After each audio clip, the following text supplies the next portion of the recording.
نن علما دردی سره شهیدان کیږي لګیا دي ټول خاموشه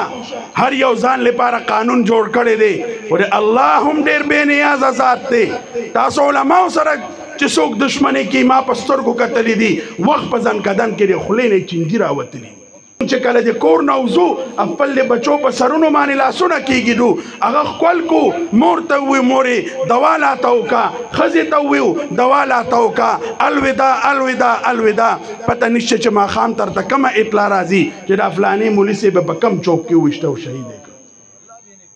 ساګانې درنه نه دي وتلي څوک چې علماو او دین والو سره نفرت کوي دې لپاره علماو سره چې چا مینه کړدا الله د هغو په خاندانونو کې حافظان او عالمان پیدا کړي ځوانانو عارضي ژوند دی مزه دې داسې فاسقانو لیډرانو پسې ډېر موږ ته په کمنټو کې کنځلې لیکي موږ ته چې هر څه ووایئ بادشاهان زمونږ مخالف ادارو والا زمونږ مخالف افل زمونږ مخالف پردي زمونږ مخالف موږ د دې پروا نه کوو اول خو به درنه درخواست کوو موږ ته کنځلې مه کوئ نه موږ دروغ وایو اکثر ویجی دی دروغ وی فلانی مولی صاحب دروغ وی فلانی مولی صاحب دروغ وی ستا لیڈر رشتیا وی چکم زناکار شرابی فحاشا عریانا بچی دی انگریز وی جنٹان اگر ٹھیک دی اگر اختیاوی خدا مولی صاحب بدروغ وی فلانی بدروغ وی نا رو را ولی ز دروغ وی ولی بزت آثر دروغ دگا کوم دا سمره چې در دا علماء بیانی دا رشتیا دی دا حقیقت دی که نمانی راس زبت در توخیم کنځلې کی بده بده خیر دی مونږ درته بخلی دي دا هر څه او د کېږو والا ربه که نن لا ته چا کنځل کړ دی غیبت کړ دی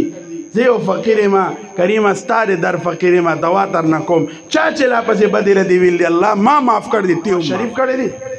زرداری کړی دی عمران خان کړی دی بل چارې ادارې مشر کړ دی نه په دغه د مدرسې په چټایۍ باندې ناس یو مولا چې زیړ پټکې سپینه ګیره ده اسمبلی کې ولاړ او د جناب محمد رسول الله صلی الله علیه وسلم د ختم نبوت تحفظ کې لګیا دی د صحابه اهل بیت تحفظ کې لګیا دی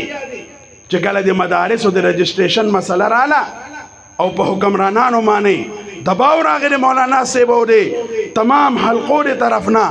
نو زرداری خلینا خبره اوتله وی جی که مونږ د مدارسو رجسټریشن باندې دستخط کوو نو او ورلد بینک او اف ای ټی اف چې دا به په پاکستان باندې پابندیانې ولګوي د دې څومره منصوبې او څومره پابندیانې چې دي دا زه د حافظ قرآن د فورې خاورې برابر هم نه ګڼم دې لپاره علماو سره مینه وکئ علماو سره تعاون وکئ خپل بچي حافظان کوي ما ته چا یو ویډیو راولېږله یو مدرسې نه دو ماشومان فارغ شله دوه رونه دي که یو عالم جوړ شو یو حافظ جوړ شو او سټې مې چې دستاربندي کېدله نو هغې وخت کې پلار یې هغې دستاربندۍ کې موجود نه و هغه په قبر کې موجود بېګا زه چکدرې کې هم بټخېله کې هلته دستاربندي کېدله یو ماشوم ګورم د وختي راسې جاړي او نو ټول خوشحاله دي نو ما وی کېدی شي په سر یې درد څه وجه ده الله اکبر دستاربندي کېدله هغه ماشوم راغی ما سره ملاو شو لاس یې خپل کو بیا ما ونه پېژنده ما سره چې کوم مولي صاحب ولاړ دی د ادارې محتمم هغه ځان سره ډېر زیات ونیسه ما ته وی حضرت دا یتیم بچی دی نن د دې ټولو پلاران رونه دلته موجود دي هر څوک یې دلته شته ټول هرونه اچي نن د حافظ قرآن بچی دی دې ځکه جاړي چې نن د ده پلار چې دی په قبر کې موجود دی دا دې پلار دې مدرسې کې داخل که او الله ته داسې منظوره وه نو هغه دواړه ماشومان چې وو د مدرسې دستاربندي چې کله وشله د ټولو هغو کورونو ته لا نړل هغو بل ځای ته لا نړل ملګرو سره لا نړل هغو سیده گاډي کې او رکشه کې کېناستله راغله د پلار قبر ته ودرېدله او پلار ته وی پلاره مبارک شه ستا چې کوم ارمانو چې زما یو بچی حافظ قرآن او پر عالم دین شي الحمدلله د الله په فضل ستا په محنت سره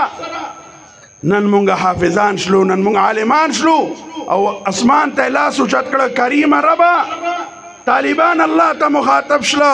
کریم ربا کریم ربا کریم ربا کنن زمون پسینوں کے ستا کلام محفوظ دے کہ زمون پسینوں کے ستا دے محبوب دے جناب رسول اللہ صلی اللہ علیہ وسلم احادیث محفوظ دی دا زمون کمال نہ دے دا زمون دا دے غریب پلار دے وجہ نشوی دی دا یو مزدور کارا یو ریڈی بان انسانو لگی پیسے بے گٹھلی منگے مدرسے کی داخل کھو چی دا دو پسینوں کے ستا کلام محفوظ شی دا دو پسینوں کے حدیث مبارکہ محفوظ لی کریم ربا زمونگا دا خوشحالی نن زمونگا پلارتا دے مغفرت پر صورت کی عطا کی